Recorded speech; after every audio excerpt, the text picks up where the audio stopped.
তো তুমি করেছো, তুমি বলছো এটা তারাবির হাদিস না, এটা তাহাজ্জুদের হাদিস। অভিযোগ দুই, তারা বলে যে আল্লাহর নবী এই নামাজ 12 মাস পড়তেন, কিন্তু আহলে হাদিসরা মাত্র 1 মাস পরে, 11 মাস পরে না। বলে কি বলে না? বলে। আবার অভিযোগ করে বলে যে আহলে হাদিসরা তাহাজ্জুদ নামাজকে তারাবি বানিয়ে দিয়েছে, মানে সেই তারাবি সেই তাহাজ্জুদ। এটা আমাদের দাবি কি দাবি না? দাবি। এটা আমাদের দাবি কি দাবি না? অবশ্যই।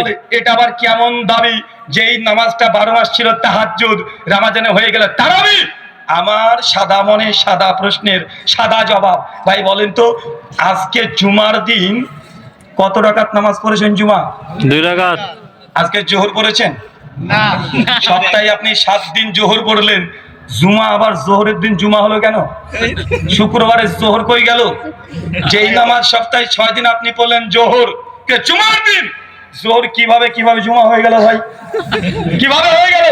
তার মানে বোঝা যাচ্ছে ওয়াক্তের কারণে, দিনের কারণে, সময়ের কারণে নামাজের নাম পরিবর্তন হতে পারে।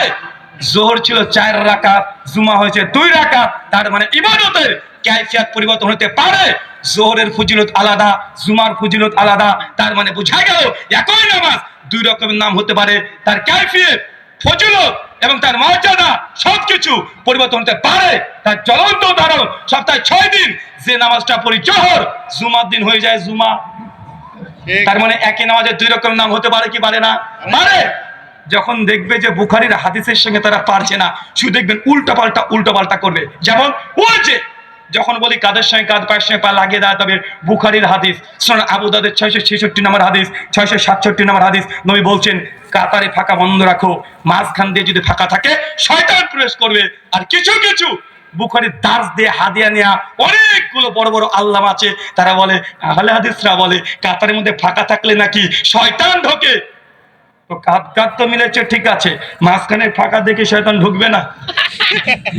দেখেছেন নবীর হাদিসকে মানবে না, তারা অস্বীকার করবে, নিজেদের মাযহাবের বিরুদ্ধে চলে যাওয়ার জন্য হাদিসের মধ্যে তারা উংলি পড়ার চেষ্টা করে, তারা আঙ্গুল দেওয়ার চেষ্টা করে।